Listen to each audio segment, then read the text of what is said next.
Welcome back to Afternoon Express, where I think it's safe to say we're ready for some dessert.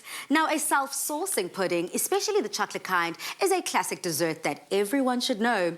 The magic happens when the batter turns into a moist chocolate cake, and we're serving it with a warm, generous dollop of Clover Classic Custard. Do me as we are speaking about that delicious Clover Classic Custard.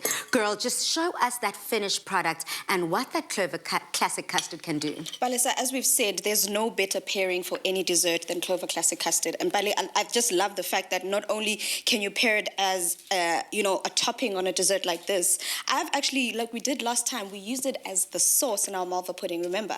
So you could put it inside, you can put it on top. This is what makes it perfect for this dessert.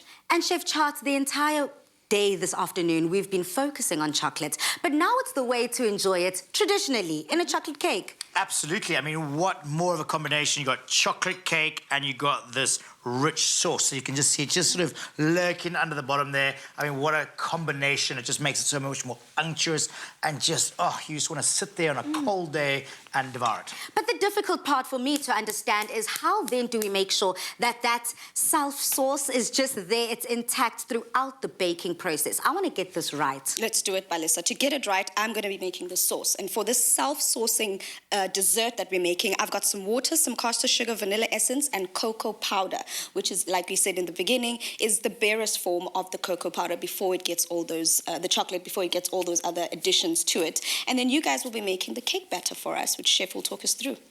Okay, so what we're going to try and do is blend different types of ingredients. So you've got all the dry ingredients on your side, which you just want to sieve and just aerate it, take out any lumps, especially this time of year. Bit more moisture in the air, things can clog together, and especially with the cocoa powder, it's got a very, very fine micron, so things do clump together, quite quickly. So you're doing all the dry ingredients, and I'm going to do the wet ingredients. So similar consistencies merging together. So this is the simplest form of making a cake batter or making a dough or anything, is all the wet ingredients in with all the dry ingredients. So I've got the butter, the milk into my egg. I'm just going to whisk that together. Chef, as you keep whisking it together, I mean, something here that I think I keep trying to bring my mind around is that, yes, we are creating something that is moist with a bit of a sponge, but it's essentially a pudding rather than a cake. I do love myself a cake, and it does look like a cake. However, the way in which we're preparing it and this specific recipe lends itself to be more of a pudding. Correct. I'd like to think, Balisa, one of the reasons why it sets apart between a cake and a pudding is that the cake comes in the, for lack of a better word, let's say the drier state, where it doesn't have any of the sauce or the pudding or the stodginess that will, not stodgy, but moistness that comes from the pudding. Whereas the pudding in this instance, we've got a sauce going into it, and the sauce is inside of the cake and not necessarily poured onto. Okay. Whereas the cake, you'd be layering with whatever sauce or frosting, whatever. Beautiful. And Chef, here on this side, this is exactly what you were talking about. Absolutely. When you were saying uguti granules, let me actually show South Africa if I do this. This is the granules that got left behind from that cocoa. Yeah, so you can just push those through. So if you pop those back into your sieve and just pop those through the sieve just ever gently, because what happens with those globules is you're going to come across a sort of a pocket of powder, which you don't really want to at the end of the day. So that's why it's important just to sieve it through, and just like you're that. done. Just like that. Salt. Bit of salt Good there. to go. And there we go.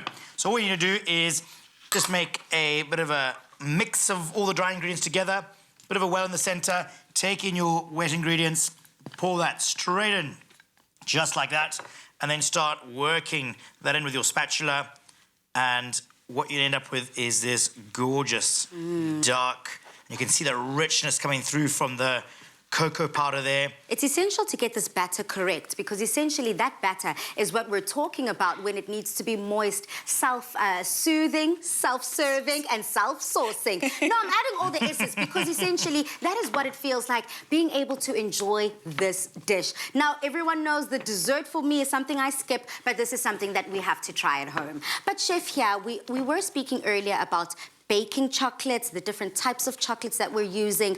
When we do focus on this recipe, what would be the best chocolate to use? And especially when we want to now create a delicious icing, would we change the chocolate? Well, so what you want to do with something to an icing, remember you want similar consistencies. Yeah. I'm just going to pass that to me to put into the baking dish. So with your icings, again, what is cocoa powder? Cocoa powder is just something that is basically bitter in essence, or is savoury. So you want to add sugar. So you blend in your icing sugar and your cocoa powder, similar things binding together. So the cocoa powder is flavouring the sugar, and you're going to mix that together and then add in whatever you want to do. It could be a little bit of lemon juice, it could be a little bit of water for a basic icing. You could then start adding butter to it to make a butter icing. You could add meringue to make a meringue icing, and so it goes on. But all the different sort of styles of icings, you'll use different types of chocolate as well. So not just the cocoa powder, you'll start to actually melt chocolate and add that in. Again, you're going to get something a little bit more richer. If you want something a little bit more lighter, remember, what's the cocoa powder doing? It's absorbing liquid. Or if you want something a little bit more liquid, a lot more fluid, a lot more flexible, then you start using a ordinary sort of eating chocolate per se. So generally, as a whole, your baking chocolate, you're going to be suggest baking with it. You can add it into your final your icings and things, but remember, it's got no extra sugar, so you're gonna have to make sure that is worked in correctly, so your ratios are correct, so your final profile is also in balance with what you are covering. What are you making? And here you also added, I know this is not really a chocolate, but this is caramel. Oh, beautiful little like, caramel pops. I wish Chef couldn't. He's been enjoying them throughout the show. He's been okay.